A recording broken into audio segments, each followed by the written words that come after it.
Good morning, good afternoon, and good evening, everybody. Thank you for tuning into another Supatease video. And 11.0.5 has been a complete fiesta at this point, even making some of the most positive personalities towards World of Warcraft greatly upset. And in today's video, we're going to be covering even more of the chaos that has now ensued for 11.0.5 and some of the adjustments and corrections that Blizzard is looking at making for the problems that have arrived with this patch, which includes handing out some very hefty bans and some emergency kind of class tuning, hot fixes, and bug fixes in today's video. So a lot of raiders and Mythic Plus players and PvEers are really upset because, we thought the Beast Mastery Hunter bug in PvP with Phantom Pain was rough. In PvE, apparently, there was a very extensive list of things that you could do that was listed out here by Jack that I was pretty blown away with. So initially, there was a bug on rogues, and they were just doing way too much damage. Every group in LFG was just need a rogue, need a rogue, need a rogue, need a rogue. But also, there were these random items, web pull and other PvP items that were usable in dungeons in order to exploit certain mob positionings and really get an advantage towards pulling really high keystones and being able to time them really quickly that you would otherwise not be able to do. And honestly, it reminded me back in Warlords of Draenor, for those that don't remember. I'll keep this wind this up for you a bit, but basically there was challenge modes, which was like the earlier stages of Mythic Plus, which you tried to speed run through a dungeon and you got this exclusive mount or transmogs that came along with doing it.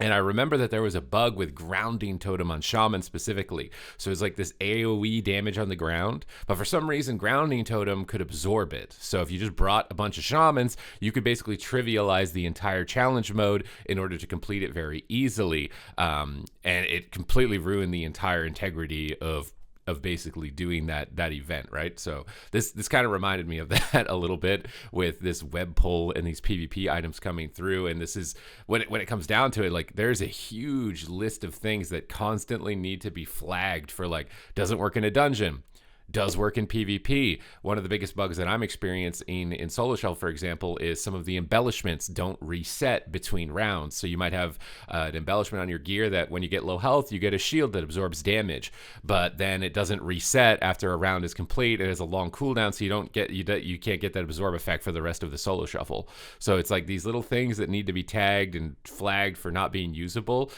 in these different environments, and some of them are slipping through, and whenever they slip through, they end up causing some really, really big problems. They just list some of the details. I mean, you can see it here. He's doing like 3.1 million DPS. So really, really rough. Now, Blizzard's response to this bug exploitation from the Outlaw Rogues is that they are correcting it. As of October 24th, the bug has been corrected, so they can no longer contrive this. I don't know if they fixed the PvP items. When we look at the bugs fixed list, hopefully we'll see exactly what's going on with that. But we are now working on removing clearly exploited runs from leaderboards and taking account actions where appropriate. Thank you for all who reported this, which then brings back to the PvP community of like, what about the dudes who use Beast Mastery Hunters and were running around doing 7 trillion damage with their pets, right?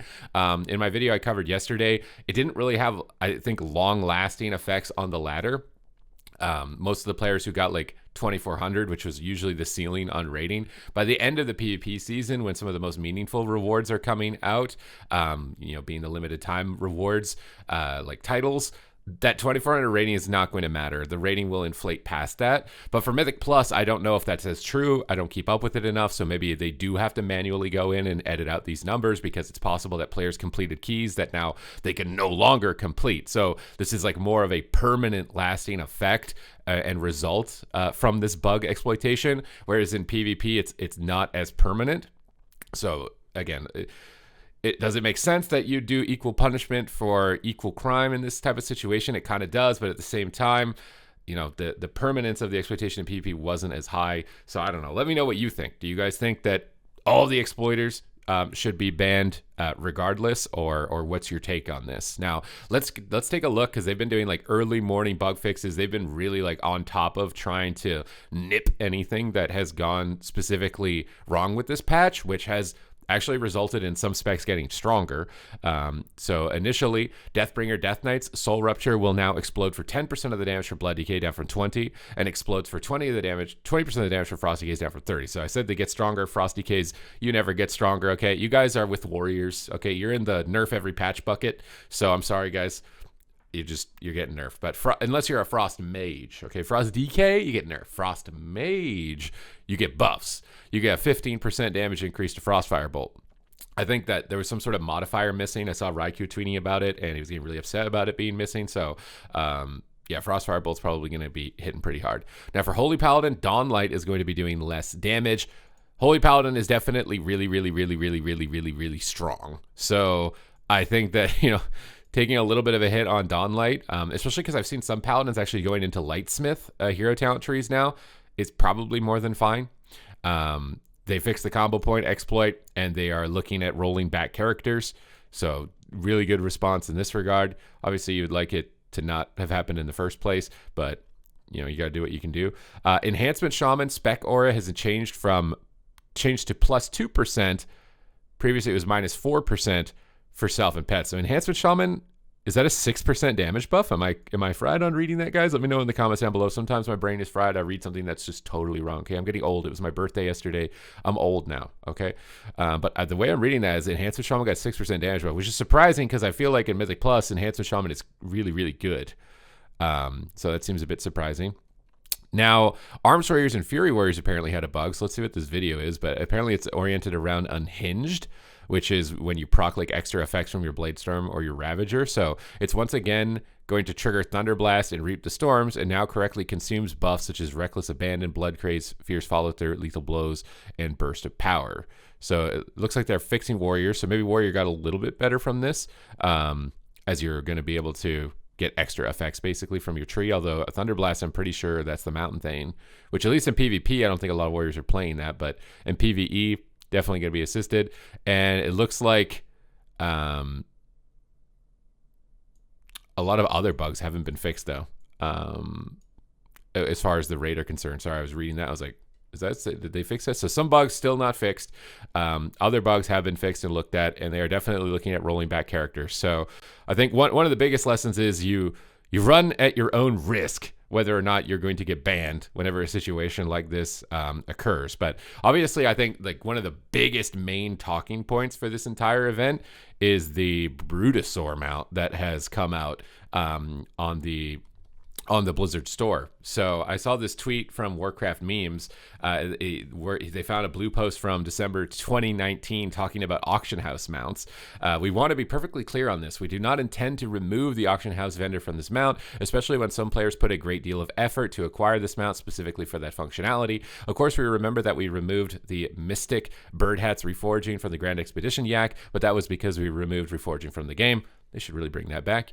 The Mighty Caravan Brutosaur is something that fundamentally alters players' flow around the world, and it's a unique convenience, but it's certainly not essential. We've seen how luxury mounts like the Traveler's Tundra Mammoth started out as something special and rare, a repair mount wherever you are. They were originally ultra-exclusive and mostly purchased by guild banks for convenient raid use, but then became increasingly commonplace due to gold inflation over time.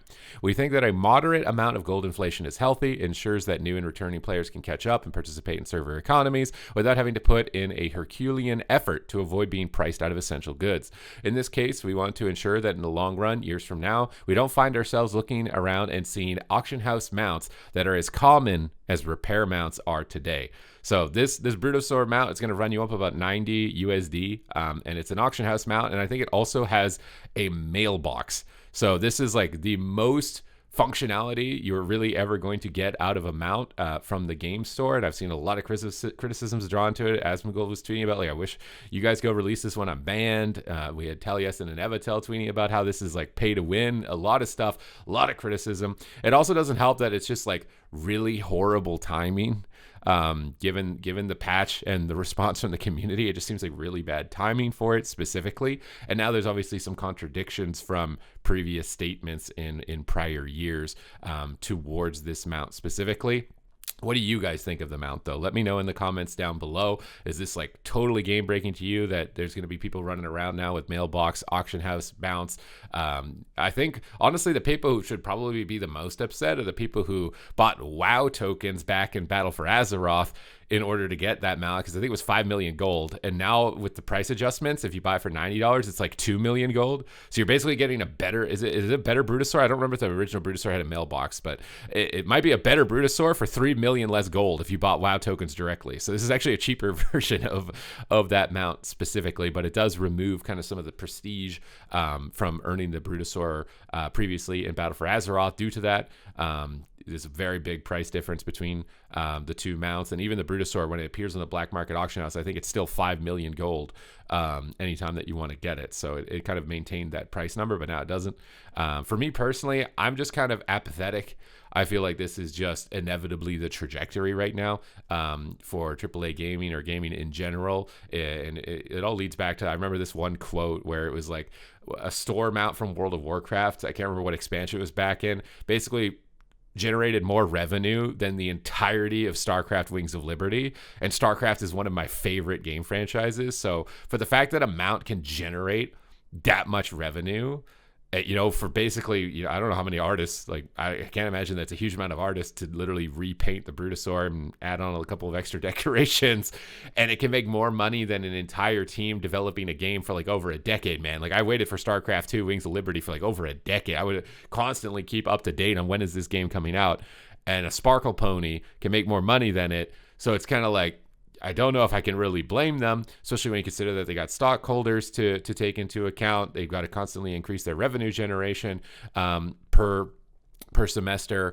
of reporting. So I don't really blame them for doing it. I just think it's kind of a little bit of bad timing, a little bit funny timing around the mount. But let me know what you guys think in the comments down below. Aside from that, that's basically it. That's my news roundup here for today. Hope you guys enjoyed the discussion, and I'll continue to keep you guys posted and up to date. So make sure to smash the subscribe button. Thank you very much for watching, and I will see you in the next one.